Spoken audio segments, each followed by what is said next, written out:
Hello guys, welcome to my YouTube channel Prabhakar insights. Guys, हम सल्तनत काल के बारे में पढ़ रहे थे अभी। इसके पहले वीडियो जिसने नहीं देखा हो तो प्लेलिस्ट में जा कर के वीडियो देखें, सेल्फ स्टडी करें, 2 से 3 बार वीडियो देखिए ताकि आप जो भी पढ़ें वो आपके दिमाग में बैठ जाए। तो कंटिन्यू करते हैं हम। 44 नंबर, निम्नलिखित में से कौन सा शासक दास गुलाम राजवंश से संबंधित है? तो इल्तुतमिश संबंधित है। दक्षिण अफ्रीकी यात्री इब्न इब्न बतूता किसके शासनकाल में भारत आया था? तो मोहम्मद बिन तुगलक के शासनकाल में भारत आया था। महमूद गजनवी ने भारत पर कितनी बार आक्रमण किया? तो महमूद गजनवी ने भारत पर 17 बार आक्रमण किया। कितनी बार आक्रमण किया? 17 बार। Very important. किसने अपने आप को खलीफा घोषित किया था? तो मुबारक शाह खलजी ने अपने आप को खलीफा घोषित किया था। लोधी वंश का संस्थापक कौन था? तो लोधी वंश के संस्थापक था बहलोल लोधी। भारतीय इतिहास में बाजार नियमों, मूल्य नियंत्रण पद्धति की शुरुआत किसने की थी? तो अलाउद्दीन खिलजी ने की थी। 50 नंबर, राज्य संबंधों में उलेमा के दखल का विरोध किस सुल्तान ने किया था? तो अलाउद्दीन खिलजी ने किया था। अल-बेरूनी द्वारा रचित पुस्तक किताबुल हिंद या तारीख उल हिंद में किन विषयों की समीक्षा की गई है? तो इनमें से सभी, मतलब कि भारतीय गणित, भारतीय इतिहास, भूगोल, खगोल विज्ञान, दर्शन, ये सभी। अल-बेरूनी का पूरा नाम था, क्या था? अबू रैहान मोहम्मद। अबू रैहान मोहम्मद किसका पूरा नाम था? अल-बेरूनी का। अल-बेरूनी के अनुसार अंत्यज चतुर्वर्ण के नीचे का वर्ग में शामिल थे। तो उत्तर है इसका ए और बी। धोबी, मोची, जादूगर, डालिया व ढाल बनाने वाले, और नाविक, मछुआ, व्याध, जुलाहा। 54 नंबर, 11वीं सदी के भारत का दर्पण किसे कहा जाता है? तो किताबुल हिंद को कहा जाता है। वहिंद का युद्ध 1008 से 1009 निम्नलिखित में किसके बीच लड़ा गया? तो महमूद गजनवी और आनंदपाल के बीच में लड़ा गया। दिल्ली सल्तनत का वह प्रथम सुल्तान कौन था जिसने स्थायी सेना रखी? तो अलाउद्दीन खिलजी थे। सुल्तान अलाउद्दीन खिलजी की बाबत के संबंध में निम्नलिखित कथनों पर विचार कीजिए। तो गाइस, इसका आप स्नैपशॉट लीजिएगा और सेल्फ स्टडी कीजिएगा। ओके गाइस, मैं यहाँ पर सिर्फ और सिर्फ इम्पॉर्टेंट क्वेश्चन के आंसर बता रहा हूँ। 58 नंबर, दिल्ली के निम्नलिखित सुल्तानों में से किसने तैमूरी शासक मिर्जा शाहरुख के अधिराज्य में आना स्वीकार किया? तो खिज्र खां सैयद। निम्न में से कौन गुलरुखी के उपनाम से कविताएं लिखा करता था? तो सिकंदर लोदी। ओके गाइस, इसका आप स्नैपशॉट लीजिएगा और सेल्फ स्टडी करिएगा। गाइस, सेल्फ स्टडी बहुत ही ज़रूरी है, इसको करते रहिए। अगर कुछ बनना है तो सेल्फ स्टडी बहुत ज़रूरी है। एग्ज़ाम को क्वालिफाई करना है तो सेल्फ स्टडी बहुत ज़रूरी है। फोकस बनाए रखिए अपनी स्टडी पर। आते हैं हम 68 नंबर पर। अलाई दरवाज़ा निम्न में से किसका मुख्य द्वार है? तो कुतुब मीनार। इसका स्नैपशॉट लीजिएगा। अब आते हैं 68 नंबर पर। इब्राहिम लोदी के बारे में निम्न में से क्या सत्य नहीं है? तो सत्य नहीं है महान निर्माता एवं कला का पुजारी, यह सत्य नहीं है। बाकी सत्य क्या है? इब्राहिम लोदी के बारे में अभी मैं सत्य बता रहा हूँ। सत्य यह है कि क्रूर एवं निरंकुश शासक था वो। अफ़गान अमीरों की खिलाफत, ये भी सत्य है। दौलत खां ने काबुल के शासक बाबर को इब्राहिम लोदी को हराने के लिए बुलाया था। ओके गाइस, इसका स्नैपशॉट लीजिएगा और सेल्फ स्टडी करिएगा। 77 नंबर, मोहम्मद गौरी का सर्वाधिक महत्वपूर्ण भारतीय आक्रमण था तराइन का युद्ध। तराइन का द्वितीय युद्ध जो था वो मोहम्मद गौरी का सर्वाधिक महत्वपूर्ण भारतीय आक्रमण था। 79 नंबर, मोहम्मद गौरी का अंतिम आक्रमण किसके विरुद्ध हुआ? तो पंजाब के खोखर में, पंजाब के खोखर। आते हैं हम अब 83 नंबर, अलाउद्दीन खिलजी के आक्रमण के समय देवगिरी का शासक कौन था? तो उस समय देवगिरी के शासक थे रामचंद्र देव। जब उसने राजत्व प्राप्त किया तो वह शरीयत के नियमों और आदेशों से पूर्णतया स्वतंत्र था। बदनी ने यह कथन किस सुल्तान के लिए कहा? तो अलाउद्दीन खिलजी के लिए कहा। सल्तनत काल में भूराजस्व का सर्वोत्तम ग्रामीण अधिकारी था चौधरी।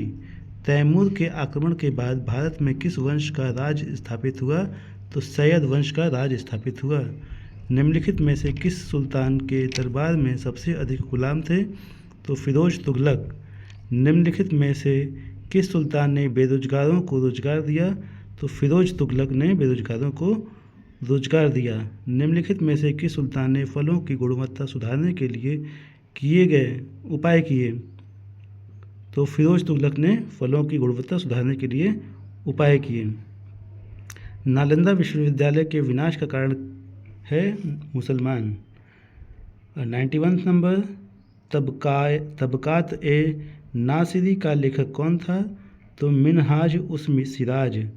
92 नंबर, अलाई दरवाज़ा का निर्माण किस सुल्तान ने करवाया? तो अलाउद्दीन खिलजी ने करवाया। 93 नंबर, कुतुबुद्दीन ऐबक की राजधानी थी। तो कहाँ थी कुतुबुद्दीन ऐबक की राजधानी? ये लाहौर में थी। ये कहाँ पर थी? लाहौर में थी। 94 नंबर, अलाउद्दीन खिलजी के प्रसिद्ध सेनापतियों में किसकी मंगोलों के विरुद्ध लड़ते हुए मृत्यु हुई?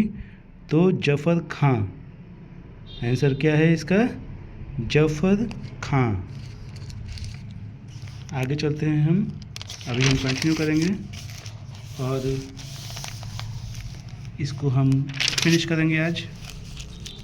95 नंबर, निम्नलिखित में कौन भूमि उत्पाद पर लगने वाले करों को इंगित करता है? तो उत्तर है इसका 1, 3 और 4, मतलब खराज, उस्र, मुक्तई। तुगलकनामा के रचनाकार का नाम बताइए। तो तुगलकनामा के रचनाकार अमीर खुसरो। भारत में मोहम्मद गौरी ने किसको प्रथम अख्ता प्रदान किया था? तो कुतुबुद्दीन ऐबक। किस सुल्तान के काल में खालिसा भूमि अधिक पैमाने पर विकसित हुई? तो अलाउद्दीन खिलजी। सल्तनत काल के सिक्के, यहाँ पर आएगा चांदी। मैं कंटिन्यू कर रहा हूँ। सल्तनत काल के सिक्के चांदी, टंका, शशगनी एवं जीतल, चांदी, तांबा धातुओं के बने थे। अमीर को ही कृषि विभाग नामक एक नया विभाग किस सुल्तान द्वारा शुरू किया गया? तो मोहम्मद बिन तुगलक के द्वारा शुरू किया गया। अमीर खुसरो ने किसके विकास में अग्रगामी की भूमिका निभाई? तो खड़ी बोली। तैमूर लंग ने किसके शासनकाल में भारत पर आक्रमण किया? तो नासिरुद्दीन मोहम्मद तुगलक। सल्तनत काल के 2 प्रमुख मुद्राओं का पता निम्नलिखित कूट में दीजिए। तो 2 और 4, मतलब कि जीतल और टका। भारत में पोलो खेल का प्रचलन किया था तुर्कों ने। किसने एक तरफ संस्कृत मुद्रा लेख के साथ चांदी के सिक्के निर्गत किए? तो मोहम्मद गजनवी। अलाउद्दीन खिलजी के निम्न सेनाध्यक्षों में से कौन सा तुगलक वंश का प्रथम सुल्तान बना? तो गाजी मलिक। जवाबित थे राज्य कानून। निम्न में से किस राजवंश के अंतर्गत विजारत का चरमोत्कर्ष हुआ? तो तुगलक। इसका स्नैपशॉट लीजिए और सेल्फ स्टडी कीजिए। गाइस, अब हम आ गए हैं 112 नंबर। प्रसिद्ध कवि अमीर खुसरो दरबार में रहे अलाउद्दीन खिलजी के। किसके सल्तनत काल में प्रचलित डाक व्यवस्था का विस्तृत विवरण दिया है? तो इब्न तूता। तैमूर लंग ने किस वर्ष में भारत पर आक्रमण किया? तो 1398 ईस्वी में भारत पर आक्रमण किया तैमूर लंग ने। दिल्ली के किस मुस्लिम शासक ने निधन पर इतिहासकार बदायूनी ने कहा, राजा को अपनी प्रजा से तथा प्रजा को अपनी राजा से मुक्ति मिली, तो मोहम्मद बिन तुगलक होगा इसका आंसर। दिल्ली के सुल्तान बलबन का पूरा नाम गयासुद्दीन बलबन था। कौन सा सुल्तान नया धर्म चलाना चाहता था किंतु उलेमाओं ने विरोध किया, तो अलाउद्दीन खिलजी। दिल्ली में कौन सा ऐतिहासिक स्मारक भारतीय तथा फारसी वास्तुकला शैली का उदाहरण है? हुमायूं का मकबरा। दिल्ली का सुल्तान जो दान दक्षिणा के बारे में काफ़ी ध्यान रखता था, इसके लिए एक विभाग दीवाने खैरात दान विभाग स्थापित किया गया था, वह था फिरोज तुगलक। निम्न में से किस संगीत वाद्य को हिंदू मुस्लिम गान वाद्यों का सबसे श्रेष्ठ मिश्रण माना गया है? तो सितार को माना गया है। नई फारसी काव्य शैली सबक ए हिंदी अथवा हिंदुस्तानी शैली के जन्मदाता कौन थे? तो अमीर खुसरो थे। इसका आप स्नैपशॉट लीजिएगा। 123 नंबर, निम्नलिखित में से किसने सिकंदर सानी द्वितीय सिकंदर की उपाधि धारण की? तो अलाउद्दीन खिलजी ने। सिखों पर खलीफा का नायब खुदवाने वाला भारत का प्रथम सुल्तान था फिरोज शाह तुगलक। सैयद उस सलातीन की उपाधि किसने धारण की? तो फिरोज शाह तुगलक। निम्नलिखित में से किसे कुरान का पाठ करने वाला भी कहा जाता था? तो कुतुबुद्दीन ऐबक। किस सल्तनत कालीन शासक ने मिन्हाज ने हातिम ताई दो की संज्ञा दी? तो कुतुबुद्दीन ऐबक। 2.5 दिन का झोपड़ा मस्जिद अजमेर का निर्माण किसने करवाया था? तो इसका निर्माण कुतुबुद्दीन ऐबक ने करवाया था। निम्नलिखित में से कौन अपने को ईश्वर का अभिशाप कहता था? तो चंगेज खां कहता था। निम्नलिखित में किसे बगदाद के खलीफा ने मंशूर स्वीकृत पत्र मानाभिषेक पत्र प्रदान किया? तो इल्तुतमिश। दिल्ली सल्तनत का पहला सुल्तान कौन था जिसने दोआब के आर्थिक महत्व को समझा? तो इल्तुतमिश थे इसके। दिल्ली की राजगद्दी पर अफगान शासकों के शासन का निम्नलिखित में कौन सा एक सही कालानुक्रम है?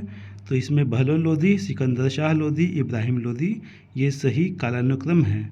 दिल्ली सल्तनत के तुगलक राजवंश का अंतिम शासक कौन था? तो नासिरुद्दीन महमूद। इसका आप स्नैपशॉट लीजिएगा और सेल्फ स्टडी करिएगा। गाइस, स्टडी पर फोकस बनाए रखिए। अब हम आते हैं क्वेश्चन नंबर 136 नंबर पर। चंगेज खां के अधीन मंगोलों ने किसने शासनकाल में भारत पर आक्रमण किया? तो उत्तर है इसका इल्तुतमिश। सही सुमेलित है इसमें दीवाने बंदगान तुगलक। अब गाइस ध्यान से देखिएगा, इसको स्नैपशॉट लीजिएगा।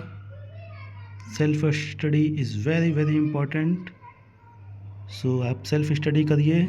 इस वीडियो को 2 से 3 बार देखिए ताकि आप जो भी पढ़ें वो अपने दिमाग में बैठा सकें। अब आते हैं हम 149 नंबर। किसने राज दरबार में सिजदा घुटनों पर बैठकर शीश नवाना एवं पाबोस पाँव को चूमना की परिपाटी चलाई? तो इसका उत्तर है बलबन। 150 नंबर। बलबन ने अपने को कुलीन साबित करने के लिए शाहनामा में वर्णित किस प्रसिद्ध तुर्की योद्धा का वंशज होने का दावा किया? तो अफरसियाब। गाइस, इसका स्नैपशॉट लीजिएगा आप। जो मैं उसी को बता रहा हूँ यहाँ पर, जो काफ़ी इम्पोर्टेंट हो, जो एग्ज़ाम में आ सकते हैं। बाकी को आप देखिएगा। मैं आप लोगों के लिए टिक लगा के रखा हूँ ताकि आप भी पढ़ सकें इसका स्नैपशॉट ले सकें। वीडियो को रोक करके आप देखिएगा। वीडियो ज़्यादा लंबी न बने, इसलिए गाइस आप इसका स्नैपशॉट लीजिए, सेल्फ स्टडी करिए, वीडियो को 2-3 बार देखिए। गाइस, अब हम आ गए हैं यहाँ पर, ये भी इम्पोर्टेंट क्वेश्चन है 180 नंबर पर। मोहम्मद बिन तुगलक की मृत्यु कहाँ हुई? तो ये मोहम्मद बिन तुगलक की मृत्यु जो है वो थट्टा में हुई थी। कहाँ हुई थी? थट्टा में हुई थी। 182 नंबर। किस सुल्तान ने 24 कष्टदायक करों के स्थान पर केवल 4 कर लगाए? तो फिरोज शाह तुगलक ने लगाए थे।